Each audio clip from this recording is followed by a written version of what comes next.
Good afternoon, everyone. Hey, Friday afternoon. All right. Noon business lunch. Our good friend Craig Bolanos, co-founder, wealth advisor at VestGen Wealth Partners. Get retired, stayretired.com. Craig, it was so great to chat with you on Your Money Matters the other night, and I was thrilled that we're going to get to chat today because the China summit is over, Air Force One on its way back, and I wanted your take on what you saw and what we know happened or didn't happen there.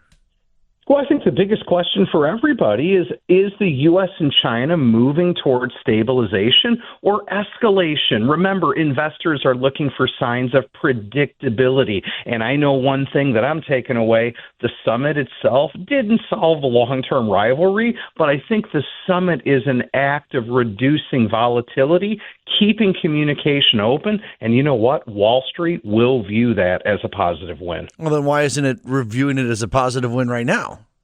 Well, it's because there's other things that are at hand. Did you see the inflation prints this week? And look at how far we've run. We have to have a market that backs and fills. You can't have a market that just goes up on momentum.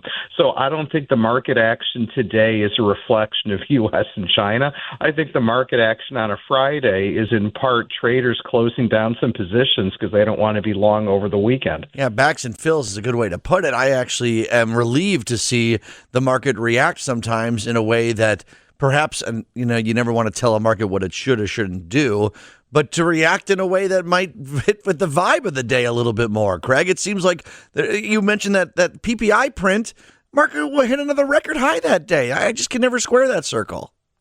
No, listen, the news is going to be fast and furious, but let's set the stage again. Near term, retail sales, boy, they met estimates up month over month.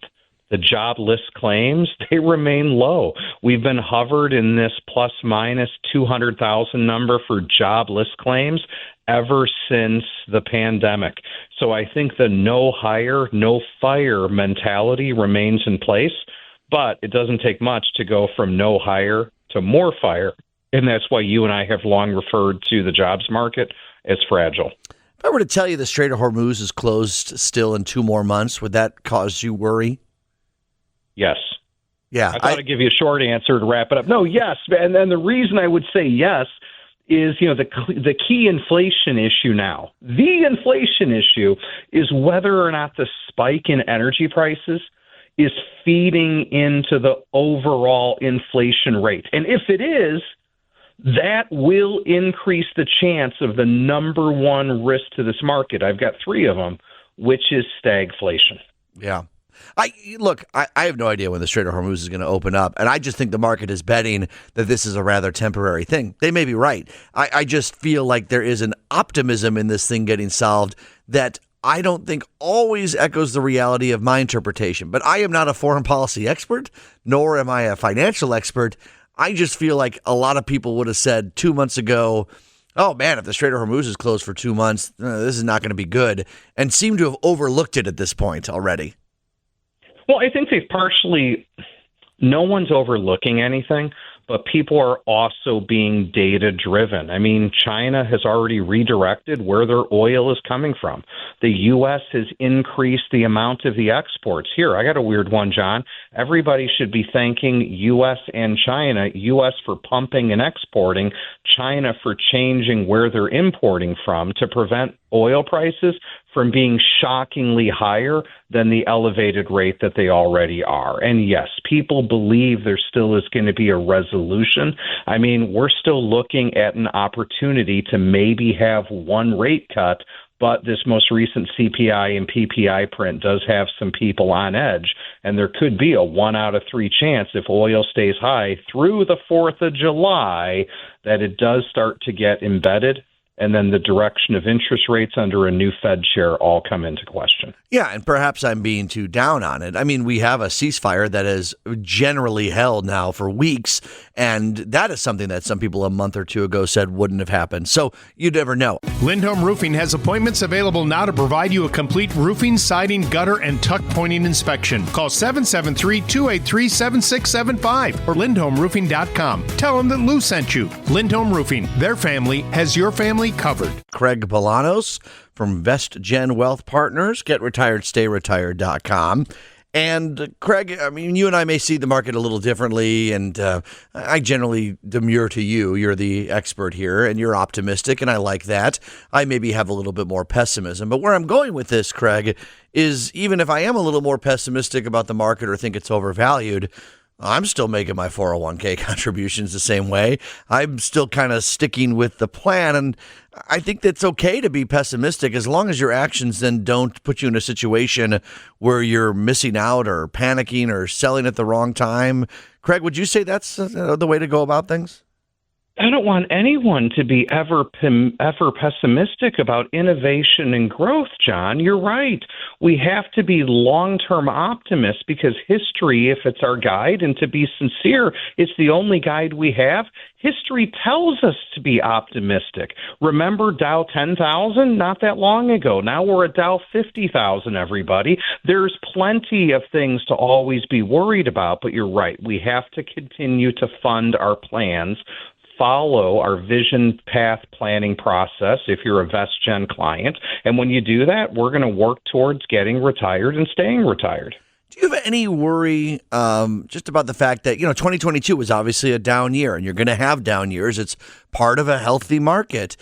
Do you have any worry that we have a very little recent memory of long-term downtrends? Even the COVID was such a snap down, snap up, that there is a little recency bias that some people have to maybe not check their blind spot because even when we've had dips, they've been short-lived, perhaps forgetting that there can be longer-term downturns, and you need a plan that can account for that too.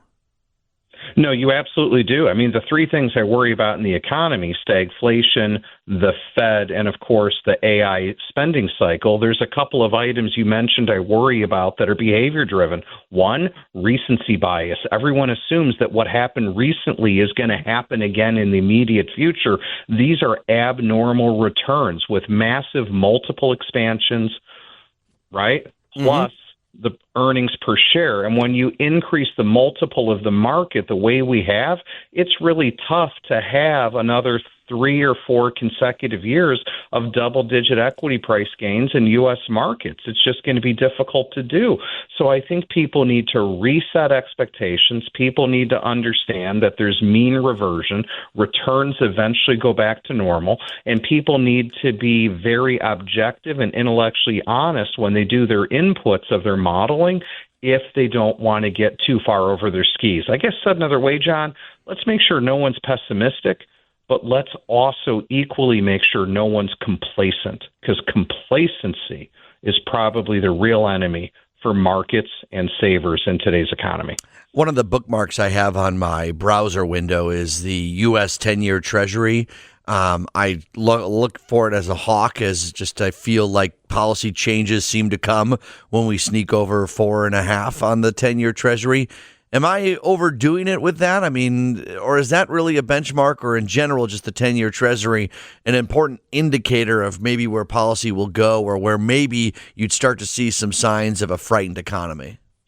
Someone always says the bond market is the smart money. The smart money is in the bond market. And let's be really clear. On the 27th of February, prior to the Iranian invasion or the war there, we were at 3.9% in the 10-year Treasury. Now we're pushing 4.5, almost 4.6. In the world of finance, that's a monumental move in a short period of time, which is the reason these talks of stagflation, if energy prices get too embedded, are starting to rise up with more validity than they used to. So yes, John, I wouldn't be worried, but I would be very vigilant with a 10-year running near 4.6 and a 30-year now back over 5%. I only know some of this stuff because I've gotten to host Your Money Matters for a couple of years and absorb information from experts like you. I wouldn't want to leave anyone behind in that conversation, though. Can you just briefly explain why the 10-year going up is something that could be frightening, what the dynamics at play are that cause it to go up, and then what that means with the government actually kind of raising the price to encourage people to buy the 10-year? Can you explain that to me like I'm 10? Yeah, I'm going to. I'll do it like you're 12. How's that, John? That works. So, that works. when we're 12, we're entering middle school, and now we're starting to learn more about money. Yeah. And when it comes to your money, right, we save money in CDs, money markets, demand deposits. And if people expect inflation to be higher in the future, then they likely expect interest rates to be higher in the future. And that's a little bit about what we're seeing right now. So with interest rates, aka the 10-year Treasury, going higher because expectations are going higher, that's going to help out savers, but it's also going to impair or injure borrowers. And who's borrowing money?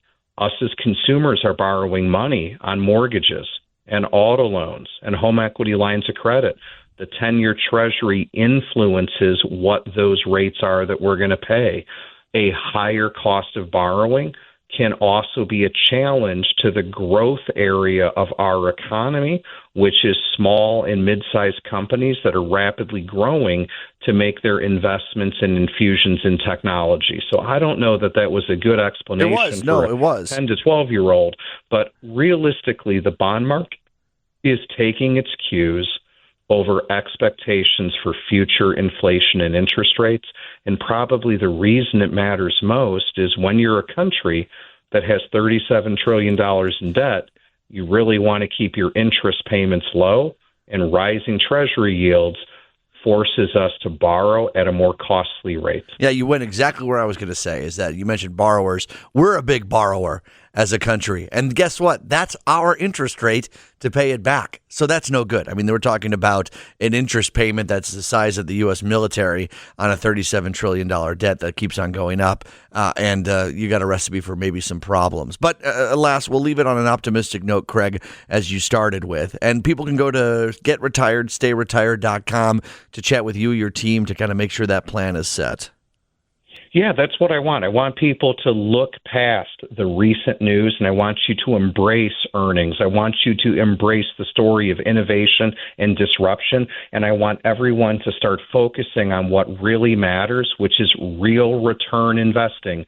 Don't just focus on nominal returns. Focus on real returns. John, I hope that's something we'll talk about in the future, because I think it's core to everybody in a global economy and one where de-dollarization remains. So if you too want to get retired and stay retired, connect with me online at getretiredstayretired.com. We'll do it next Friday. Professor Bolanos has closed the class session for the week. Thank you.